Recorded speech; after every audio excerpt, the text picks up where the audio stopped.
The deep space scanner beeped softly on the bridge of the Dominion warship Eternal Victory. Commander Extrasil looked at the display with his 3 eyes, each one focusing on different parts of the screen. His long, scaly fingers tapped against the metal chair as he studied the readings. "What is that thing?" he asked his tactical officer. "Unknown vessel, sir. It appears to be some kind of cargo ship. Very primitive design. The energy readings are almost nothing." Extrasil laughed, a sound like grinding metal. Probably another lost species trying to play in space. How pathetic. He stood up from his command chair, his tall frame casting shadows across the bridge. "Signal the fleet. We have found new slaves for the Dominion." 11 other warships moved into formation around the Eternal Victory. Each ship was massive, built for war and conquest. Their hulls were black metal covered in weapon ports and shield generators. The Dominion had used these ships to conquer thousands of worlds across the galaxy. On the human ship Soul's Pride, Admiral Taeho Kim sat quietly in his captain's chair. The bridge around him looked simple and clean. No fancy displays or blinking lights, just basic screens and simple controls. His crew worked at their stations without making much noise. "Sir, we have 12 alien ships approaching," said Captain Jiwoo Park from the tactical station. "They look like warships." Admiral Kim nodded slowly. "Any communication attempts?" "Yes, sir. They are sending a message now." The main screen flickered and Commander Extrasil's ugly face appeared. His skin was green and scaly, with small spikes along his forehead. When he spoke, his voice was full of pride and anger. "Primitive vessel, you have entered Dominion space without permission. I am Commander Extrasil of the Galactic Dominion. You will surrender immediately and prepare to be taken as slaves. Your species will serve the Dominion or be destroyed." Admiral Kim stood up slowly. He was a middle-aged man with gray hair and calm eyes. He had been in space for many years and had seen many things. But this was the first time humans had met aliens who wanted to make them slaves. "I am Admiral Taeho Kim of the Earth Federation. We are peaceful explorers. We mean no harm to your people or your space. However, we will not surrender to anyone. Humans are not slaves." Extrasil's 3 eyes widened with surprise, then narrowed with anger. Did this primitive just refuse me? Does it not understand that the Dominion rules this galaxy? The other alien officers on his bridge began laughing. The sound was harsh and cruel. "Perhaps it does not understand, Commander," said one of them. "Its species is clearly very primitive. Look at that pathetic ship." Extrasil nodded. "Yes, you are right. Primitive species often do not understand their place." He looked back at the screen. "Human Admiral, you have made a mistake. The Dominion has conquered 10,000 worlds. We have destroyed species stronger than yours. You have 1 minute to surrender, or we will take your ship by force." Admiral Kim's face remained calm. "We will not surrender. And I suggest you leave our ship alone." "Or what?" Extrasil asked with another grinding laugh. "What can one primitive cargo ship do against 12 Dominion warships?"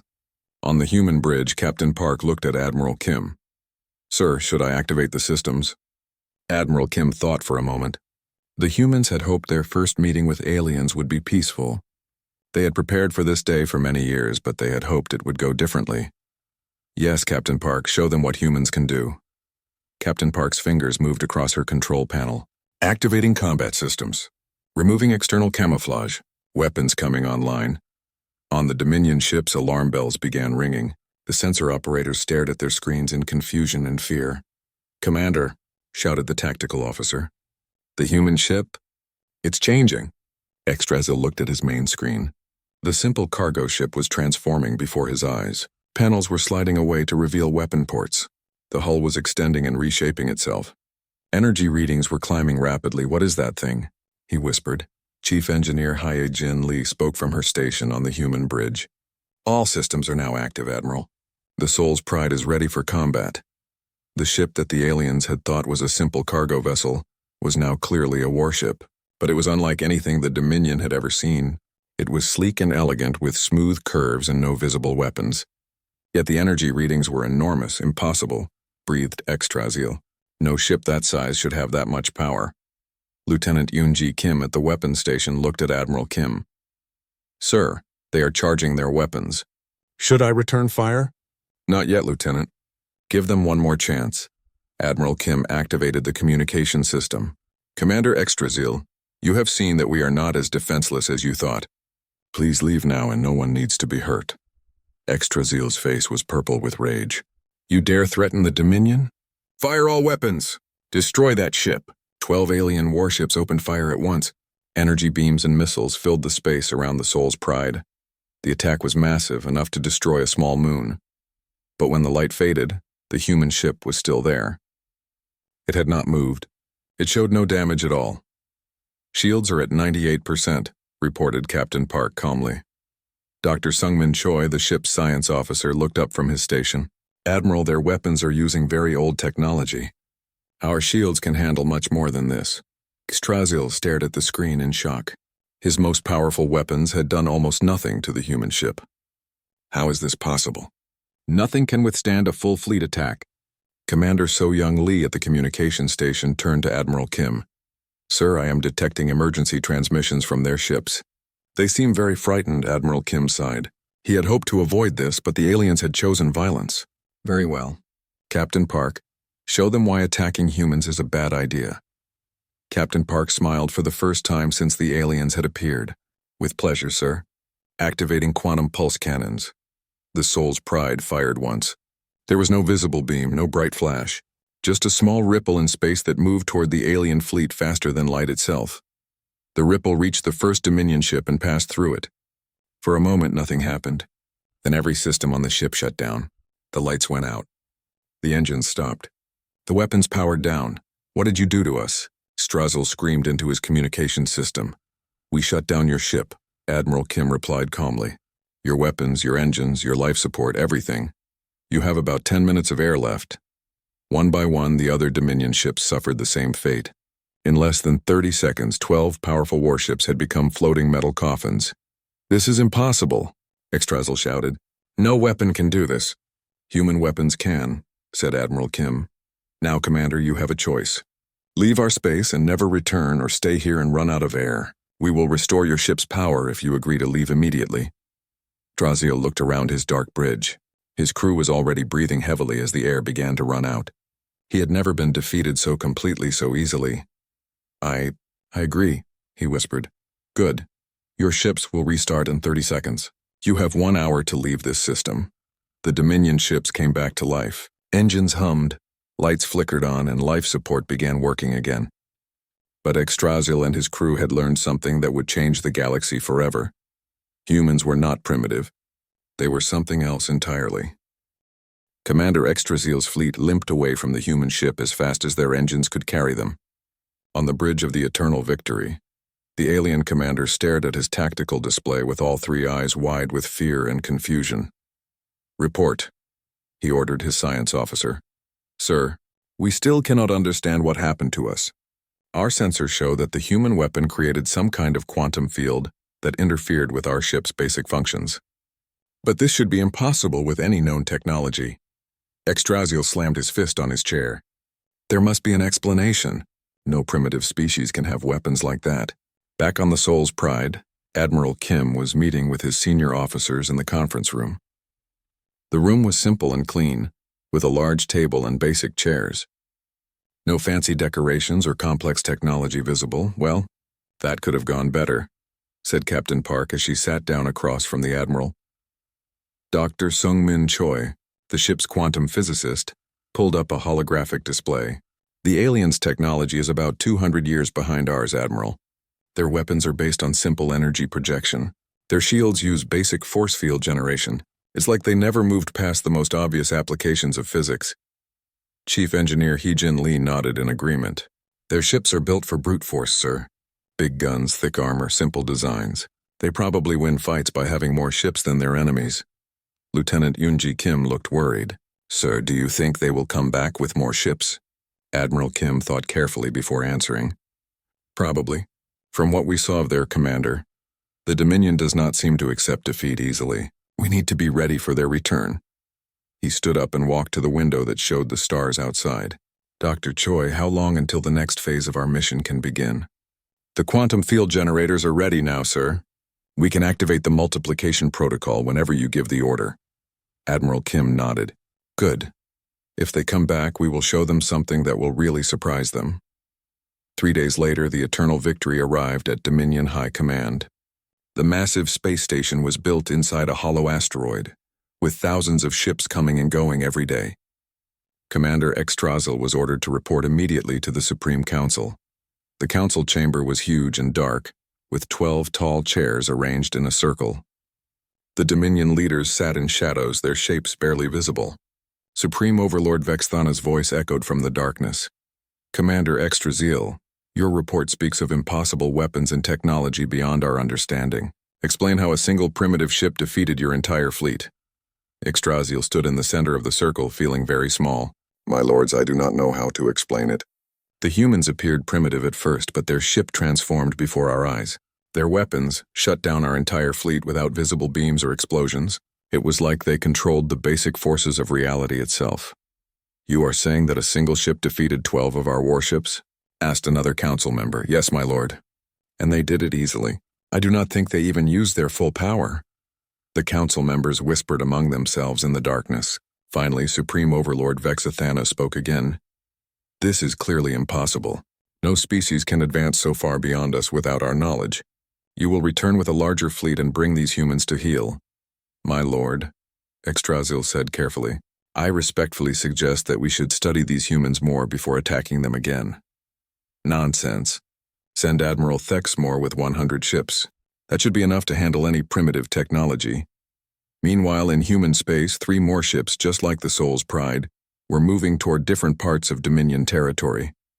Each ship looked like a simple cargo vessel, but each one carried the same advanced technology and experienced crews. The second ship, commanded by Captain Insu Park, was approaching a Dominion patrol near the Vega system.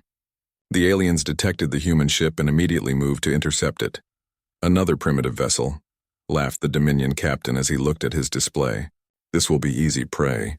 But when the Dominion ships fired their weapons, the same thing happened as before. The human ship revealed its true nature, easily stopped the attack, and disabled the alien fleet with a single shot. The third ship, under Captain Haywan Park, encountered a Dominion trading convoy near Alpha Centauri. The aliens tried to force the human ship to surrender, but again found themselves completely outmatched. The fourth ship met a Dominion research vessel near Proxima Centauri. The scientists on board the alien ship tried to scan the human vessel, but their equipment could not understand what they were seeing. Reports of these encounters reached Dominion High Command within hours. The council chamber was filled with angry voices and confused arguments. 4 ships, 4 separate encounters, shouted one council member. All with the same impossible results, added another. Supreme Overlord Vexathana was no longer sitting calmly in the shadows. He paced back and forth, his heavy footsteps echoing in the chamber. How many of these human ships are there? He demanded. Admiral Thexmore, who had just arrived with his 100-ship fleet, stood before the council. My lords, our intelligence suggests that the humans have a very small population. Only 12 billion individuals on their home planet. They cannot possibly have many ships. Then why do they keep appearing everywhere in our territory? Asked a council member. Dr. Keftar, the Dominion's chief scientist, had been studying the reports carefully. He stood up slowly, his old body moving with difficulty. My lords, there is something very strange about these human encounters. In each case, the human ship appeared exactly when and where our forces were present. It is as if they knew we would be there. Are you suggesting they have spies in our command structure? Asked Vexthana. No, my lord. I think it is something much more troubling.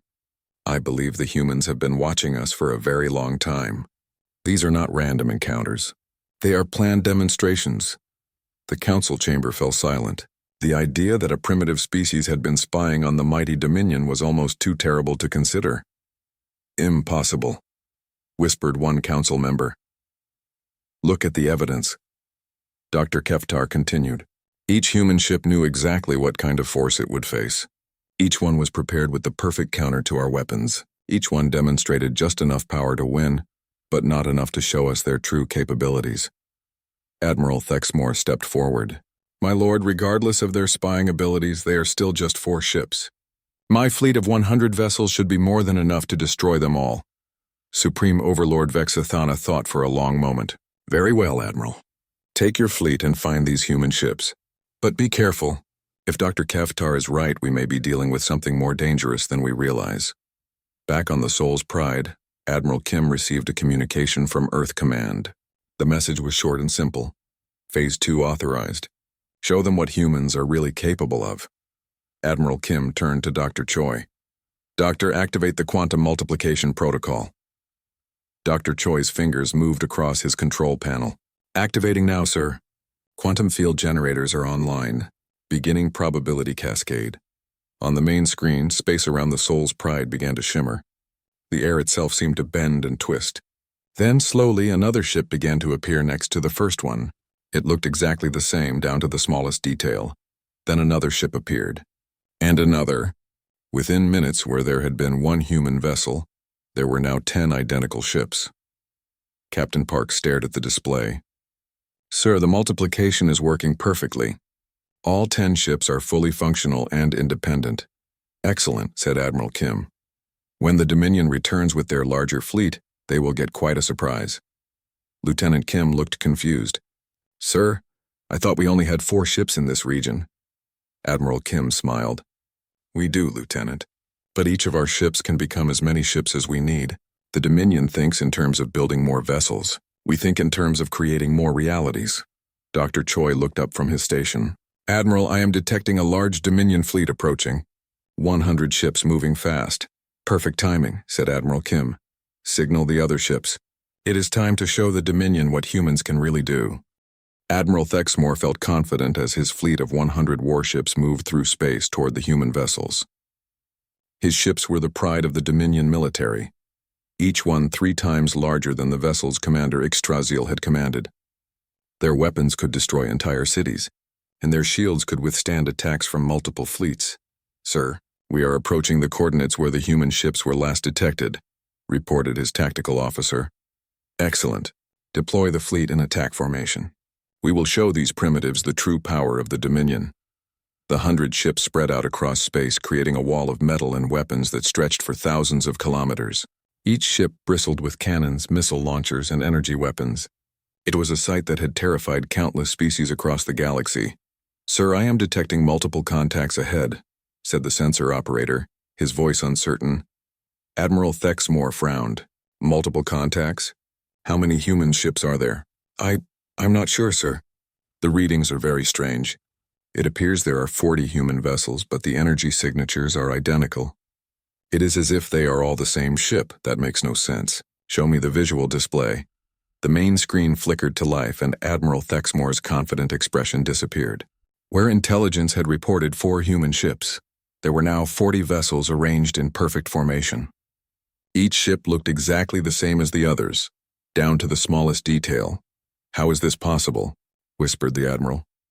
On the lead human ship, Admiral Kim stood calmly on his bridge. The 40 ships around him were all connected through quantum fields, each one as real and solid as the original. They shared the same consciousness, the same purpose, and the same devastating technology. Sir, the Dominion fleet is in position, reported Captain Park. 100 ships, as predicted. And they still think they have the advantage, said Dr. Choi with a small smile. Their sensors cannot understand what they are seeing. Admiral Kim nodded. Open a communication channel to their fleet commander. The screen flickered and Admiral Thexmore's face appeared. He was a larger alien than Yggdrasil, with 4 arms and skin like polished metal. His eyes were small and black, and they showed both anger and fear. Human Commander, I am Admiral Thexmore of the Dominion 3rd Fleet. You are surrounded and outnumbered. Surrender now and your deaths will be quick. I am Admiral Taeho Kim of the Earth Federation, came the calm reply. Admiral, you are making the same mistake your colleague made. We do not wish to fight you, but we will defend ourselves if necessary. Thexmore's forearms gestured angrily. You have 40 ships. I have 100. The mathematics are simple, are they? Asked Admiral Kim. Are you certain you understand what you are seeing? Dr. Choi activated another protocol from his station. Quantum cascade expanding, sir. Phase 2 multiplication beginning. Space around the human fleet began to shimmer again. More ships started to appear, materializing out of nothing like ghosts becoming solid. The 40 human vessels became 80, then 120, then 160. Admiral Thexmore watched in horror as his numerical advantage disappeared. What kind of technology is this? He demanded. The kind that your empire never imagined possible, replied Admiral Kim. Admiral, you now face 160 human vessels. Do you still feel confident about your mathematics? But the human multiplication did not stop there. More ships continued to appear until there were 200 human vessels facing the Dominion fleet. Each one was identical, each one was real, and each one carried weapons that had already proven capable of defeating Dominion technology.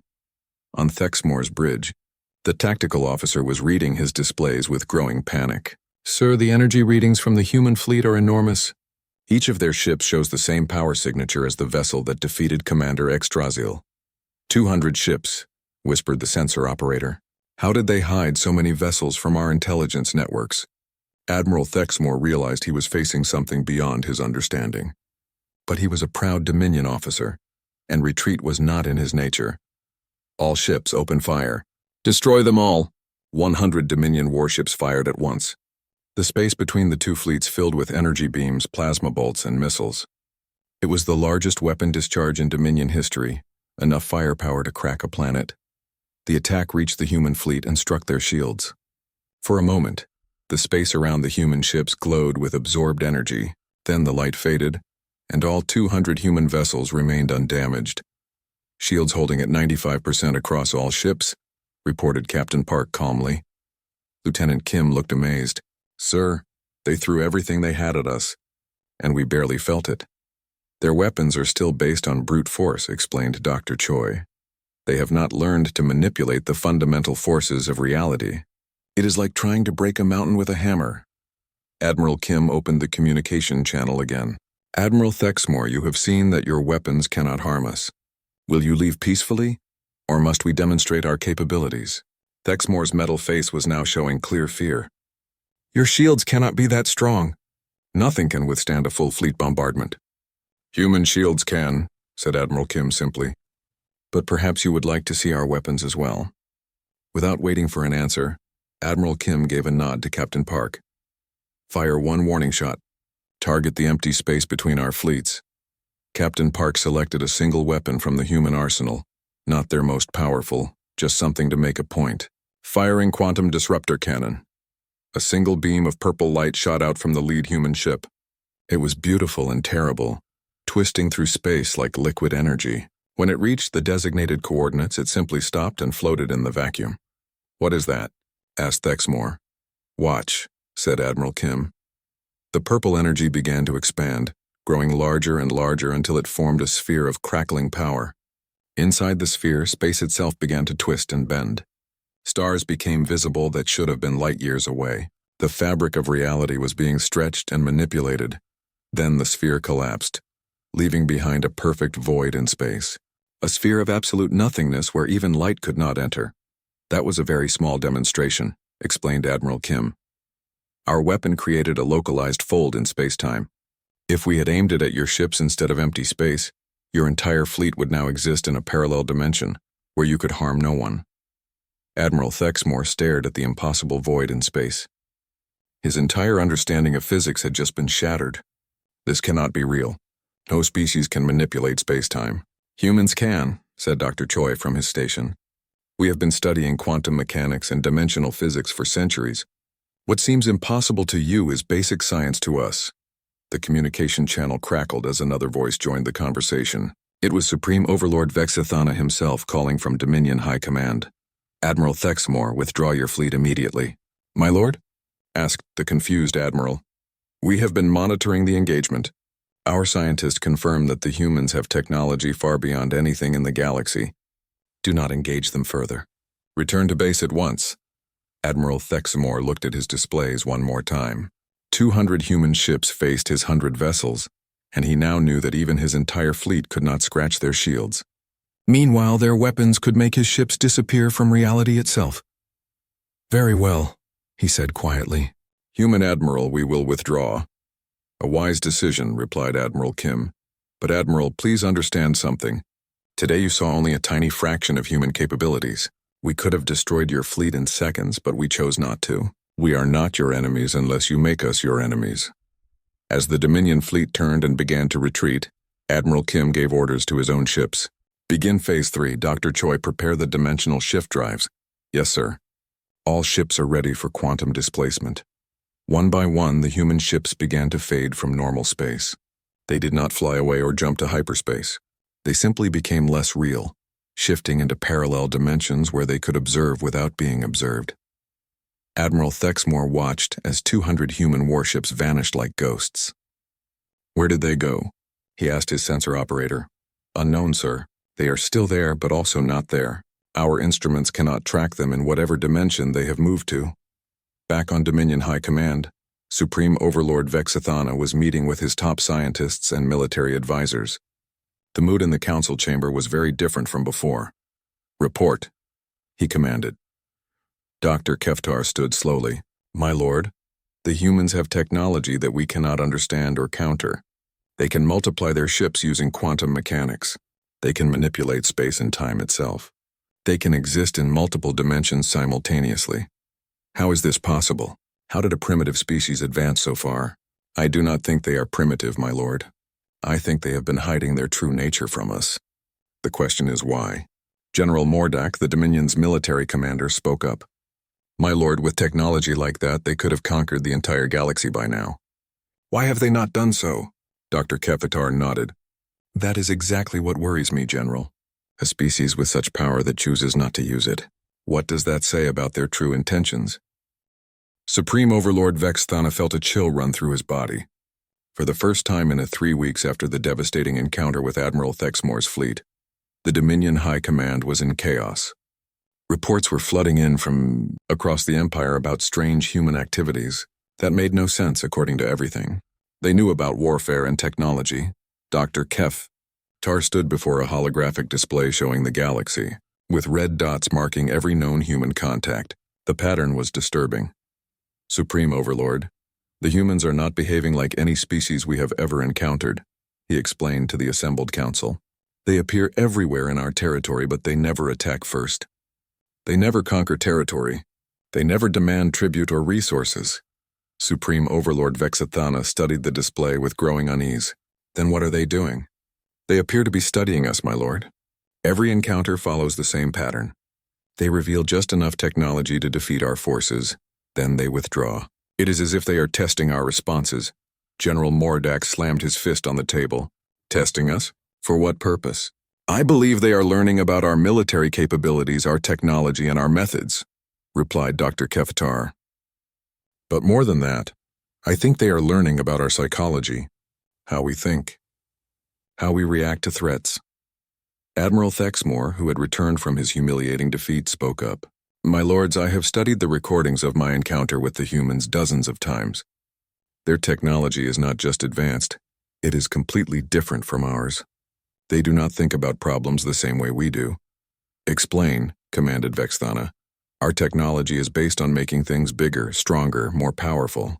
Bigger ships, more weapons, stronger shields. The humans seem to have discovered how to change the rules instead of just following them." Dr. Keftar nodded in agreement. "Admiral Thexmore is correct. For example, when we want more ships, we build more ships.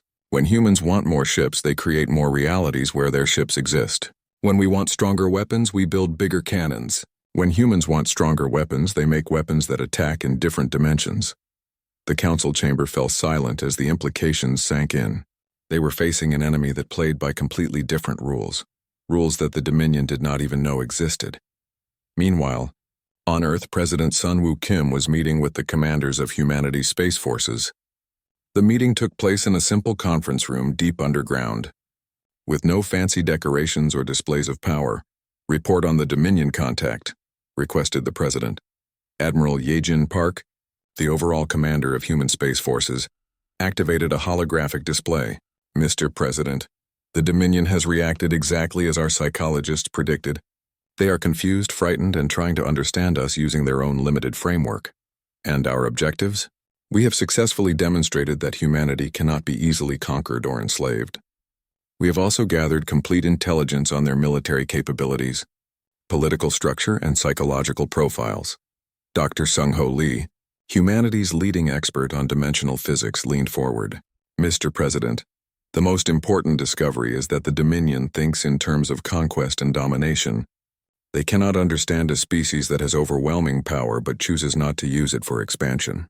President Kim nodded thoughtfully. "What about their technology?"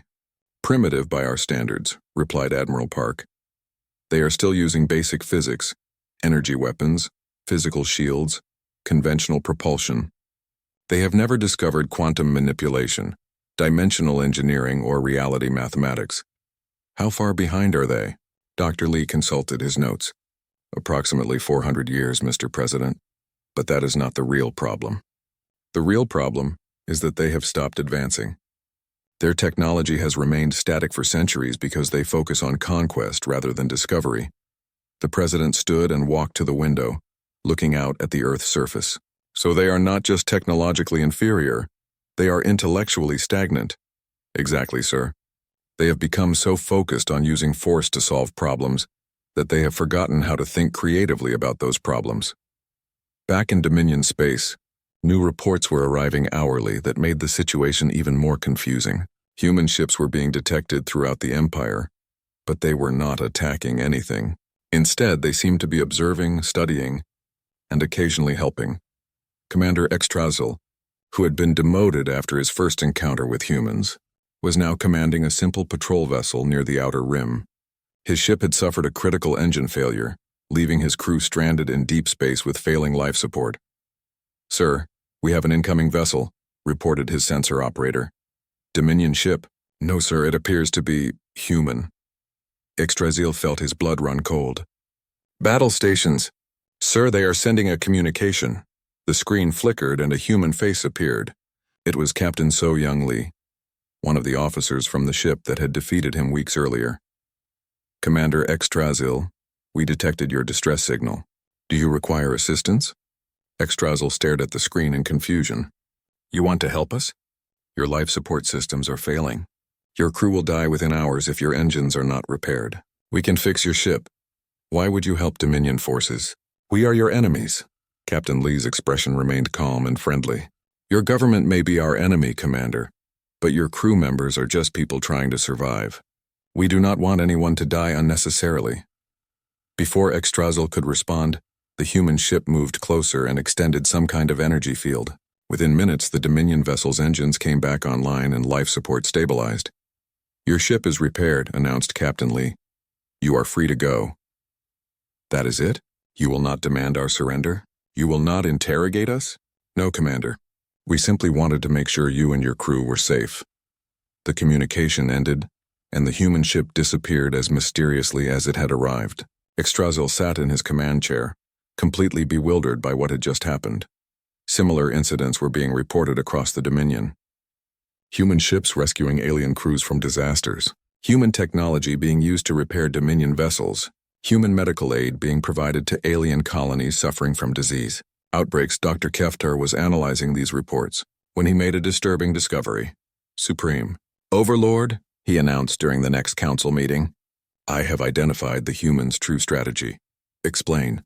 "They are not trying to conquer us through force. They are trying to conquer us through kindness." The council members looked confused. "What do you mean?" "Every act of mercy, every rescue, every medical intervention makes them look like the good guys and makes us look like the bad guys. They are winning the psychological war by being better than us." General Mordak stood up angrily. "That is impossible. No one conquers through kindness." "The humans are not like anyone we have ever faced," replied Dr. Keftar. "They have technology that could destroy our entire empire in minutes, but instead they use it to save lives. They could force us to surrender, but instead they show us that they are more civilized than we are." Supreme Overlord Vexithana was beginning to understand the terrible truth. "You are saying that they are making us look like primitives not through superior weapons but through superior behavior." "Exactly, my lord. And it is working. I have received reports from 17 different sectors where Dominion citizens are beginning to question whether we should be fighting the humans at all." The council chamber erupted in angry voices. Some members demanded immediate all-out war against the humans. Others argued for negotiation. A few suggested surrender. But Dr. Keftar had one more piece of information that would change everything. "My lords, there is something else. Our deep space observers have detected something near the human home system." "What kind of something?" asked Vexithana. "Ships, my lord. Thousands and thousands of ships. All human, all using the same impossible technology we have already encountered." The chamber fell silent. "How many ships?" whispered General Mordak. Our observers estimate at least 50,000 vessels, my lord, and they appear to be constructing more. Supreme Overlord Vexathana sank into his chair. 50,000 ships like the ones that defeated our fleets? Yes, my lord. But here is the truly frightening part. Our observers believe that the humans have been building this fleet for over 200 years. They have been preparing for this contact since before we even knew they existed. The implications hit the Council like a physical blow. The humans had not stumbled into contact with the Dominion. They had planned it. They had prepared for it. And they had technology and numbers that made the Dominion look like children playing with toys. What do they want? Asked Vexthana in a quiet voice. Dr. Keftar pulled up one more holographic display. Based on their behavior patterns, my lord, I believe they want something very simple and very terrible. Which is, they want us to become better than we are. And if we refuse? He gestured at the display showing 50,000 human warships. They have the power to make us. The Dominion High Command made their decision after 3 days of desperate debate. They would mobilize every ship in the Empire for one massive attack on the human home system. It was a decision born of fear, pride, and the terrible realization that they were no longer the strongest force in the galaxy. Supreme Overlord Vexathana stood before the largest military gathering in Dominion history. 10,000 warships filled the space around the command station, representing every fleet, every sector, and every military asset the Empire possessed. Citizens of the Dominion, he announced over the communication network, today we face the greatest threat our Empire has ever known. The humans possess technology beyond our understanding, and numbers that challenge our supremacy. But we are the Dominion. We have conquered 10,000 worlds. We will not bow to any species, no matter how advanced. The assembled fleet commanders cheered, but many of them felt doubt in their hearts. They had all heard the reports of human capabilities. They all knew that previous Dominion fleets had been defeated easily by much smaller human forces. Admiral Thexmore, despite his previous defeat, had been given command of the largest battle group. He stood on his bridge looking at the tactical display that showed the massive Dominion armada. Sir, said his tactical officer, intelligence reports that the human fleet near Earth now numbers over 100,000 vessels. I know, replied Thexmore grimly. But we have 10,000 of our best ships and the element of surprise. Perhaps we can destroy enough of them to make a difference. What Admiral Thexmore did not know was that the humans had been watching Dominion preparations for weeks. Every ship movement, every communication, every strategic decision had been observed by human vessels existing in parallel dimensions. On Earth, President Kim was meeting with his military advisors in the underground command center. The room was filled with holographic displays showing the approaching Dominion fleet. Mr. President, reported Admiral Park, the Dominion has committed their entire military to this attack. Every major warship in their empire is heading toward Earth. Casualties if we use conventional defense? Asked the President. Dr. Lee consulted his calculations. Minimal on our side, Mr. President. Our shields and weapons are far superior. But the Dominion will lose millions of crew members. It will be a massacre, President Kim nodded sadly. And if we use the Omega Protocol? No casualties on either side, sir. But the psychological impact on the Dominion will be significant, the President thought carefully. The Omega Protocol was humanity's ultimate demonstration of power, not designed to destroy, but to show that destruction was unnecessary when you could control reality itself. How long until the Dominion fleet arrives? 6 hours, Mr. President. Very well. Authorize the Omega Protocol. But first give them one last chance to reconsider.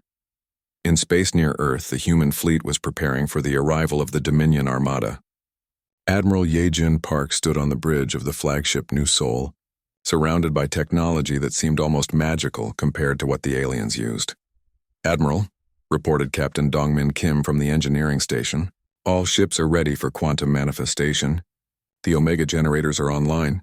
Excellent. Open a communication channel to the approaching Dominion fleet. The main screen flickered, and Supreme Overlord Vexathana's face appeared. Behind him, Admiral Park could see the bridge of the Dominion flagship filled with nervous officers. Supreme Overlord, began Admiral Park, we know you are approaching with your entire fleet. This is your final opportunity to avoid unnecessary conflict. Vexathana's expression was filled with desperate determination.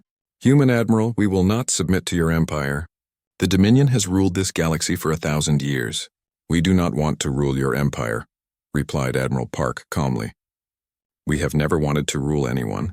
We simply want to be left in peace. Then why do you have 100,000 warships? To protect that peace. Supreme Overlord, please reconsider. Your technology cannot harm us, but our response might be overwhelming. Vexithana cut the communication without another word. On his bridge, he turned to his fleet commanders. All ships, attack formation. We end this today. The Dominion fleet dropped out of hyperspace near Earth in perfect battle order. 10,000 warships spread across space in a formation that had terrified galaxies. Energy readings spiked as weapons charged and shields activated. But what they saw waiting for them defied all logic and reason. The human fleet had grown. Where intelligence had reported 100,000 ships, there were now over 1 million vessels arranged in perfect spheres around the Earth system. Each sphere contained thousands of identical ships, and there were hundreds of spheres. How is this possible? Whispered Admiral Thexmore as he stared at his tactical display. Sir, reported his sensor operator with a shaking voice, the readings are impossible. Each human ship shows the same massive energy signature, but there are too many of them. No species could build so many vessels. What the Dominion forces did not understand was that they were not looking at 1 million physical ships. They were looking at 1,000 human vessels that had been quantum multiplied across 1 million different dimensional states. Each ship existed in multiple realities simultaneously, making them effectively unlimited in number. Supreme Overlord Vexithana stared at the display showing his 10,000 ships facing over 1 million human vessels. For the first time in his life, he understood what true despair felt like. All ships, he commanded in a hollow voice, fire everything. The Dominion fleet unleashed the greatest weapons barrage in galactic history. 10,000 warships fired every cannon, every missile, every energy weapon they possessed. The space between the two fleets filled with enough destructive power to destroy entire star systems. The attack reached the human fleet and struck their shields. For a moment, the area around Earth glowed like a newborn star as the shields absorbed the massive energy discharge. Then the light faded, and every single human ship remained undamaged. Shields holding at 99.7% across all vessels, reported Captain Kim calmly. Admiral Park opened the communication channel again. Supreme Overlord, you have fired your best weapons at us. You have seen that they cannot harm our ships. Will you surrender now? Vexithana's face showed complete defeat. What? What are you? We are humans, replied Admiral Park simply. And now we will show you what that means. She turned to Dr. Lee at the science station. Doctor, activate the Omega Protocol. Yes, Admiral. Initiating quantum reality manipulation. Space around the human fleet began to change. The stars themselves started to move, rearranging into new patterns. The fabric of reality bent and twisted as the humans demonstrated their ultimate capability. The Dominion fleet watched in terror as their own ships began to change. Not destroyed, not damaged, but transformed. Their weapons turned into medical equipment. Their armor became habitat modules. Their engines became power generators for peaceful purposes. Within minutes, the greatest war fleet in Dominion history had been converted into a humanitarian aid convoy. What have you done to us? Demanded Vexithana. We have shown you what you could become, replied Admiral Park. Your ships are now capable of healing instead of harming, of building instead of destroying, of protecting instead of conquering. Change them back. We could. But why would you want weapons that can only bring death when you could have tools that can bring life?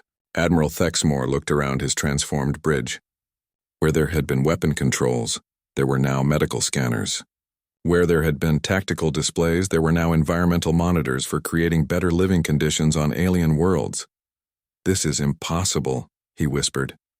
For you, perhaps, said Dr. Lee from his station, but humans learned long ago that the universe is much more flexible than most species realize.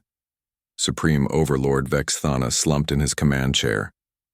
You have defeated us completely. What are your terms for our surrender? We do not want your surrender, replied Admiral Park. We want something much more difficult. Which is? We want you to change. To become better than you were. To use your power to help others instead of conquering them. And if we refuse, Admiral Park gestured at the 1 million human ships surrounding them. Then we will keep changing your reality until you understand that there is a better way to live. the communication channel filled with angry voices from various Dominion commanders. But Vexthana silenced them with a gesture. You are saying that you will force us to be good? If necessary, yes. You have spent centuries conquering and enslaving other species. It is time for that to end. But why? Why do you care what happens to species you have never met? Admiral Park was quiet for a moment before answering. Because, Supreme Overlord, that is what it means to be human. We believe that all intelligent life has value. We believe that the strong should protect the weak, not exploit them. And we have the power to make those beliefs reality. The Dominion fleet hung in space, transformed and helpless, while their leaders struggled to understand a species that conquered through compassion rather than conquest. For the first time in their history, they had encountered a force that was not only stronger than them, but morally superior as well. The age of Dominion rule was ending. The age of human guidance was about to begin.